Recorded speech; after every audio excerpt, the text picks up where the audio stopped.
Hello, and thank you so much for tuning in. I'm super excited. My name is Tiara Oliver, and I am the founder of Fatherless Yet Fabulous, life coaching and mentoring company for fatherless youth.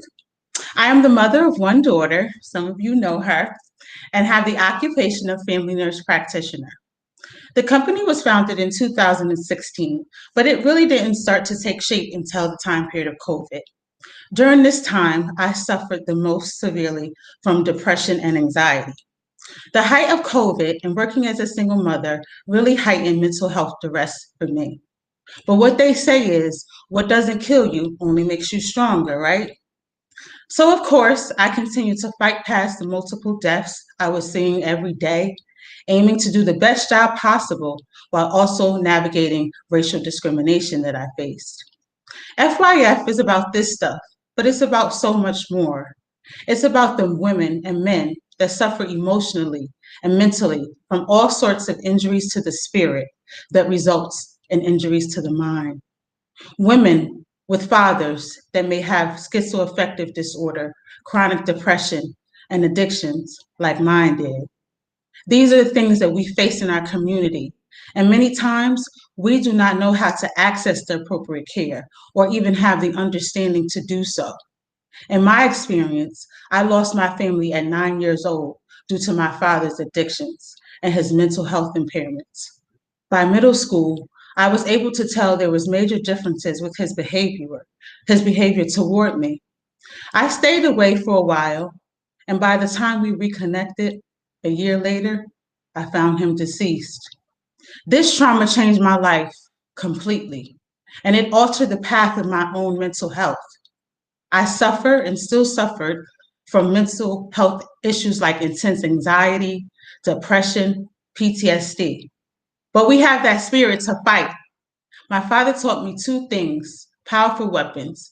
Your mind is a powerful thing, and the relationship with the ultimate divine. However, these are the types of experience that we face in communities like mine every single day. It's a huge source of perpetual trauma that results in all sorts of poor outcomes. And it's also a burden on the healthcare system, the economy, but most of all, human beings. FYF is about breaking those barriers with intentional strategies and in partnership with companies like Beyond the Grief, Trauma and Grief Services. It's about connecting with people in their adversity and equipping fatherless youth and their support systems with the tools that they need. We can overcome. That's what COVID taught me. And that's what life reminds us that we have to do, overcome. I next want to introduce our speaker, our special guest for today, Priscilla Murphy. She is the founder and CEO of NCLEX Educational and Counseling Services. Ms. Murphy is an expert in several areas of training, counseling, and healthcare. She works as a nurse, counselor, and trainer. Ms. Murphy started her career as a registered nurse. During her career, she has distinguished herself as a dedicated provider in the healthcare field. Ms. Murphy practiced nursing for 31 years before following her heart and moving into the field of counseling in 1999. And I just want to say kudos to you because there's a lot of red tape in healthcare, even though we have a passion for it. So kudos to you for joining the two together. She works tirelessly to make the clients understand that they have a voice and their life can change. She is a strong advocate for eliminating mental health stigma and educating people of color to seek treatment. She received her Bachelor of Science degree in nursing from Widener University and her diploma in nursing from Bryn Mawr School of Nursing. She is a graduate of Wilmington University with a dual master's degree in clinical counseling and education. Her private practice is located in Wilmington, Delaware. She is a licensed board certified therapist. Ms. Murphy, thank you for being here today, and I'm super excited. Welcome to the live stream. Thank you, Tiara, for having me. What a timely Yes. topic. I am so excited to be here, and we'll put some tools in the tool belts of those that in your community and across the country. So as we move forward in our slides, this is a very timely topic of a single parent under COVID-19. Although it was a struggle prior to COVID, now we have a realization. And I thank you because for all of you in the audience that are looking at all of those letters, that just means I am a board certified therapist and a registered nurse. So as we move to the next slide, let's get started. Let's talk about stress. Because if you're a single parent raising kids today, you are very stressed. Your life feels like it's unsurmountable. There is no plan, there is no magic bullet.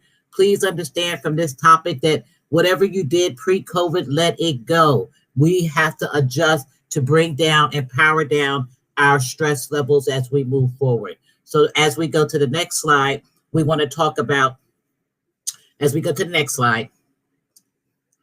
So as we move forward, not just for you to accept, we have to accept, embrace, lean in to where we are. It becomes imperative that we do that.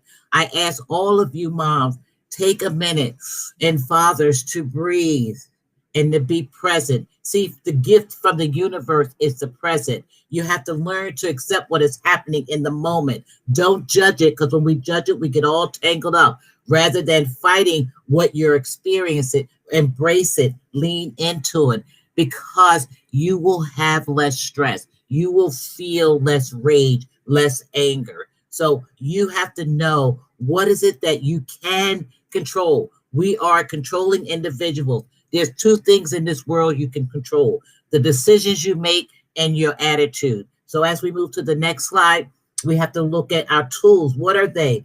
What are your tools in your tool bag? Acknowledge that right now you are truly in survival mode. It's okay. Be gentle, be compassionate, be kind. It is sometimes we feel lonely. We're not alone though. Sometimes we got to drop to ourselves. You have you. So if you're with you, you're not alone. This is a time to survive and get by, and that's okay. It doesn't have to look like pre-COVID. When you're parenting, listen, set the bar lower. Please, this too shall pass. Except that there's going to be some time when you can't get everybody bathed or fed or even have a little bit time for yourself. Give yourself permission. Self-talk. It is always okay. When you're tired, say you're tired and say, I'm not doing anything for 20 minutes. You can. You are the pilot of your plane. With your children, settle for less academics. We want them to be successful, but if they're going to be successful at your peril, they're not. They need you here. Take some of the pressure off. Allow them an extra minute to be on the iPad or laptop as we move to the next slide. So go back to the basics. Try settling your priorities. What are they? And you should set them in the morning. First thing in the morning, always give gratitude. It will jumpstart your day. And also set what time you're going to bed. What are we going to eat? Maybe we don't want to cook. You don't have to cook every day. We are smart enough to know that we can improvise and give our children some of the things they need without putting so much time in it. Find a few minutes to yourself. I call them bathroom moments. Decompress. Go in there, sit, take a few minutes and breathe for you. It is okay. It's a 3-minute meditation. They have a lot of apps and a lot of YouTube. Do this for yourself, because without you, your children can't be the best. Single parenting is hard. I lived through it raising 2 daughters. I get it. But if you don't self-care, if you don't self-love, see, we're taught not to love ourselves and not to care. We're taught to care for everybody else. But I want you to relax, to power back. Allow your children some extra time. Do some things for yourself while they're on that iPad as we move to the next slide, because it is important. Find your village. Okay, this is the time you have to ask for help. I get it. We all don't ask for help because it's pride. Well, listen, throw your pride and ego in the trash. It has no place. It has no place in society. It has no place under COVID. It is where we need help. It is okay. It doesn't make you less. It makes you healthier. It strengthens you. Fine. If you need a therapist, listen, I'm a therapist. Every therapist needs a therapist if you need a good therapist, because life happens. We need someone neutral to help us navigate through. Have those virtual or FaceTimes with friends, the friends that are healthy. You need a healthy support network, not a network that's always in a negative Nancy as we move to the next slide, because you need to keep your mental health in check. And I always say, as women and men, we need to get a checkup from the neck up. We'll take care of our physical health, but we won't take care of our emotional health. And without your emotional, this is the engine that can. If you don't take care of your emotional health, the rest of you will fall apart. Figure out what does and doesn't work. Remember, we are all making this up as we go along. There are no rules. Stop looking for rules. Stop taking advice of someone. This is the way you should do it. You do it the way that is best for you. Give yourself permission. How things work depend in part on how old your children are, how we have a team meeting. We're a family, and as a family, and being a single parent, we have to incorporate our children. We work together. We teach them how to work independently because we are not independent. Anybody independent with children are unsuccessful because we need them to be a part of the team. Feel free to embrace whatever works for you. This is your life, your journey, your children, because you want the best for them, and don't allow others, anyone, to tell you anything different. Don't let outsiders tell you what to do or how to do it. You know best. Why? You're in it. You're living in it. And that becomes imperative. They're not walking in your shoes. You're in your shoes. As we move to the next slide. So here's some takeaways.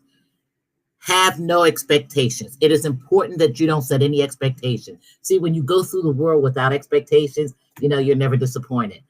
Don't have any. And if you have them, you have to tell the person what they are. Otherwise, they can never be met. This, again, is your journey. Be loving to yourself. Hold on, hug yourself. Because let me tell you, I'm in love with me. I say it every day, and I don't need you to tell me. I love me. It starts with me. Take time for you, whatever that is. If it's a walk, if it's sitting, if it's in your room just meditating, if it's journaling, do those things that's going to heal you. When you have children all around you, ask them to give you 5 minutes. It becomes important. Give yourself permission, again, to do nothing for a day, for a minute, for an hour. Listen, you can. You deserve it. You don't have to be going all the time. So when you self-talk, it becomes imperative that you do that for you. If you're home and you're going to have a glass of wine, listen, we don't need to go under addiction because that glass of wine becomes 2 glasses and then 3 glasses. And now we have a problem. And now our children are impacted by our behavior. Please remember, as a single mom, they watch everything. And if you think they don't, you're wrong.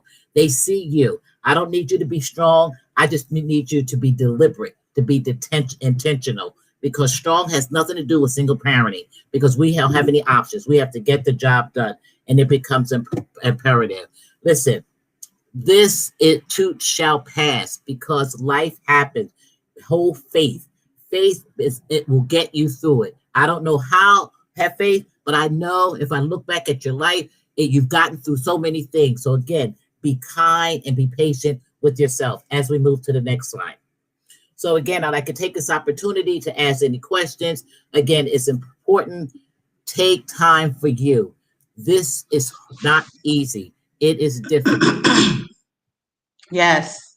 Oh, wow. That was amazing. So some takeaways that, it's obviously there's an intrinsic adversity with fatherlessness.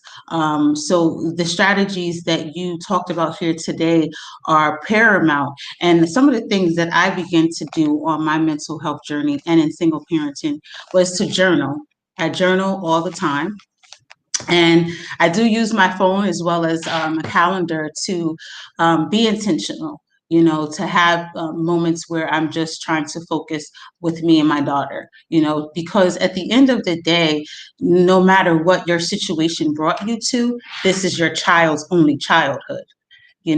So the intentionality of rearing in that manner is something that definitely, it's a ongoing process. I'm not saying that I've arrived because I definitely have not, but those are some of the strategies and tactics that I use to help to remind me, this is my goal, and then also implementing my self-care, because as you said, many times self-care is on the back burner, if at all. And when we think about mental health, how important is self-care? I mean, really. Yeah, first of all, in our communities, we have a stigma about going to speak to someone. This is not 1970 anymore. We need to use our voice. We should not allow secrets. We have feelings. We are human. Things happen. We have trauma. We need to release it because any conflict that is unresolved, you will bring it into adulthood. You will pass those bad behaviors on to your children because they learn and model your behavior. So you Mm-hmm. must, for you, take time to heal. Journaling is an amazing way. You can't do it every day, but maybe you could do it once a week, in your audio with your cell phone by just talking into a tape. You have to do it for you. No one else will. Mm-hmm. Yeah, amazing. And also just the power of a platonic touch, such as massage. That's something that I enjoy. And for a single parent, Groupon is definitely a great option for a lower cost massage where you're getting that healing touch, muscle tension release, and also just taking that time for you to be with you. Because as you said, with trauma and single parenting, the things that you bring into your parenting are already based from a place of fear, from a place of the endocrine system being heightened, the nervous system being heightened, cortisol, epinephrine, norepinephrine, those things being heightened all the time. So in order to break those barriers, you have to be intentional about it. Yeah, one of the things I do Woosah Wednesday, and that's just a time Mm, for me after work, no cell phone, and I certainly wouldn't be on Facebook with all that mess. And I get a right. nice hot bath with candles and jazz, and I just power me down. I just heal me. I'm a therapist. I give out a lot in a week, and I hear a lot. So it's important that I self care so that I can be the best for the people that I serve and for my own family. They don't want to see me stressed out like that. They want me to live. So I need to do my part to get them to where they need to get to. Right. I definitely admire that because, I'm on my journey. I've been on my journey for a couple of years of really, digging through things. But hearing it from someone such as yourself, I really, really admire that. Definitely. So we're going to be wrapping up soon. I see some comments coming in. They're Yes, massages every month. You already know, sis. Yes, and Groupon, ladies, Groupon. Now, let me tell you, some of it also, and you can talk from a therapist perspective. When you have trauma, some of your deleterious coping mechanisms can be spending, misappropriation of money, all type of different things. Like for myself, I had like overspending. I had certain barriers like that I would block, like obsessive behaviors. And now I can say those things because it's a journey, but when you really think about that, you can't afford to do that type of spending, So talk about, just creating that budget and how that interplays with the mind. Yeah, use the word life plan or life spending plan instead of budget. Gotcha. Budget comes with a Okay. negative connotation for a lot of people, and I like that. retail therapy is a sign of depression. So let's just face it, what it is, so we can get treated. And some of us need to be medicated because we don't know our family history. And if you have alcoholism or a dysthymic mother or schizoaffective, genetics. I don't know what makes Hmm. people think they escape it. So I have Hmm. seasonal affect. I know I need to be on Wellbutrin when the winter comes. It's just Hmm. fact because I have a Hmm. history of depression and addiction in my family, and I want to make Yes, sure me that my too. children and their children are mentally healthy so that they can Exactly. move through life. So we have to do so. We have to change our thinking. This is a newer generation, and we have to help our children help themselves. Exactly. And we can't be afraid because this type of these bondages, they transcend all areas of your life, even into your professional work, your workplace, your personal relationships. It transcends everything. So it's time to talk about these things and to get to the root of them. And when I say get to the root, it's not a quick fix. It's just, the journey. It's the journey of awareness. Aisha is saying, yes, retail therapy is no type of therapy. Yes, to echo what Miss Priscilla said, retail therapy is a form of depression. And depression, there's so much negative connotation on mental illness, but when we look at even the Bible, for those of you who are spiritual and read the Bible, there is evidence of mental health issues even then. If you read Lamentations, so this is not something that is new or should continue to be like just subdued. It doesn't make sense to do that. There's spiritual breaks that go into the mind and that come out, whether you want them to or not, they come out. As I shared, my dad died at 50 dealing with these things. We have to talk about these things. Awesome session, very much needed. Thank you. Thank you so much. So I don't see any questions per se rolling in right now. Anyone have any questions?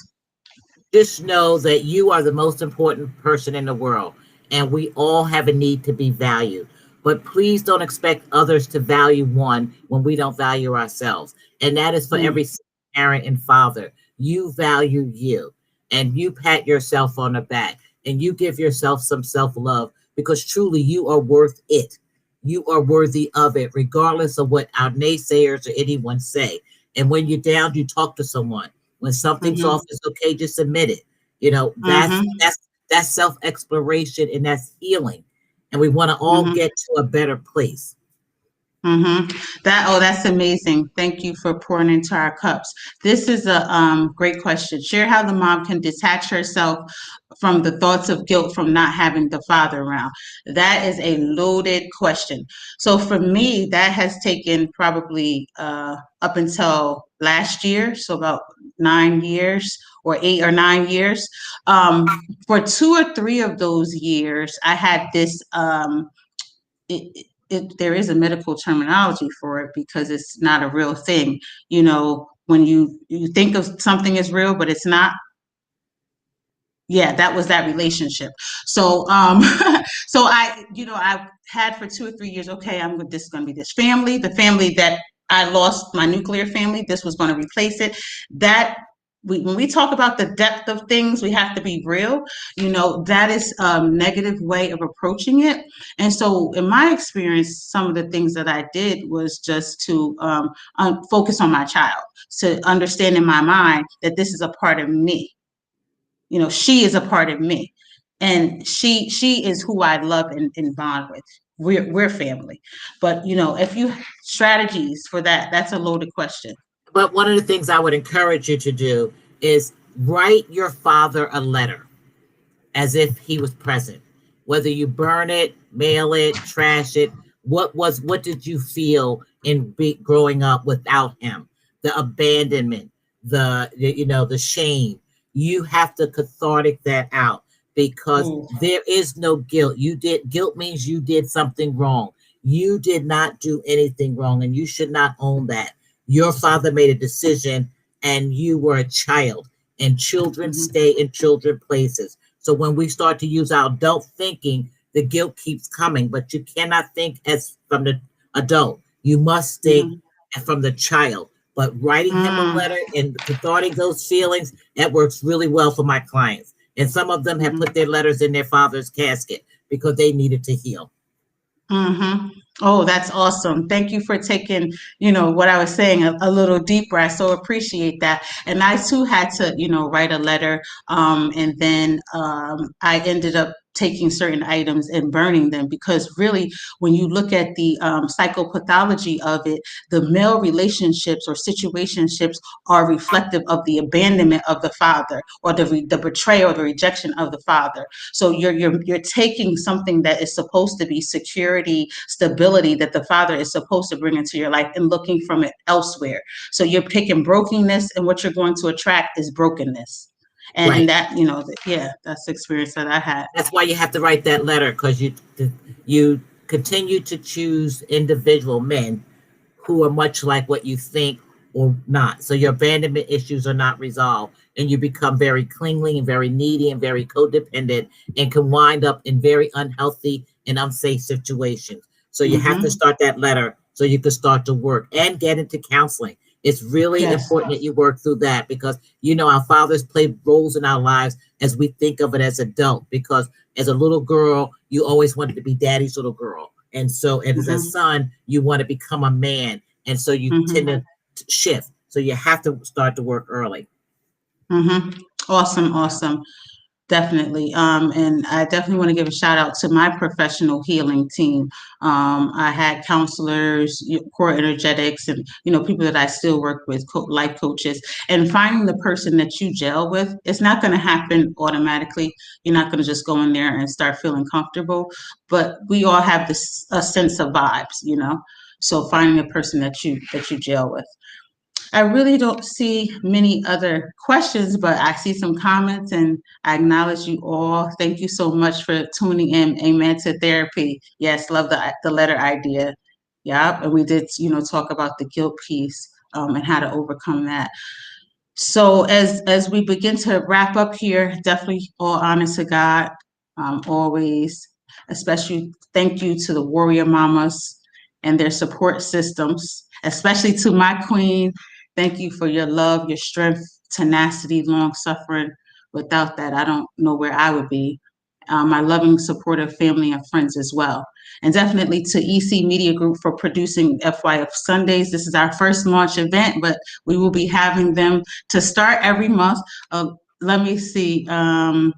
Thank you for the positive tips, but regarding, go ahead. I'm sorry. I just wanted someone asked, how do you avoid trying to choose a replacement father? Oh, yes, let's talk about that. It's not a replacement father. You want to choose a surrogate.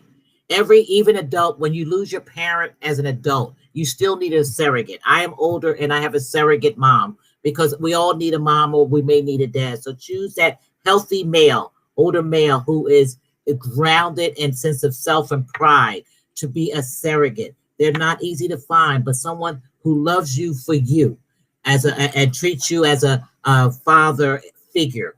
It's called a surrogate, and that's something you need to venture out to obtain on your journey through life. Mm-hmm. I did see one other question here, and I'm sorry, I had to read that a couple times, but I do understand what you're saying there. And it is, Miss Priscilla can clarify, but from my understanding, it's not a lack of expectations in totality or getting away from goals or anything like that. But what it is lowering those expectations that are stiff, that are rigid, and that really, in a time where your mental health is under duress, they play no viability in how you're going to get from point A to B. So I don't know if I captured that correctly, Ms. Priscilla. You did. No Okay. expectations. Regardless through COVID and COVID is over, you should walk through your journey with no expectations. And people and expectations create more mental health issues for themselves because, again, we don't communicate what our expectations are. And if you work, you want your boss expect you. If they don't communicate, then you're in the office being written up. So be clear and concise of what your expectations are. But I'm on the safe side. I don't no. Mm-hmm. It is Mm-hmm. what it is. Yes. Right. Having that open mind, especially when you're dealing with mental health duress. Not that you don't have any goals. Right. All right. You guys are great. I really appreciate your support here today. And please stay tuned to our social media platforms for more talks like this. We're on Facebook as well as Instagram and YouTube. And our Mom of the Month is Tanae Williams. Please message me today, has to be today, for your special gift. She's a single mom. I see some of her posts, so message me today for your special gift. Love, light, peace. I'll see you soon.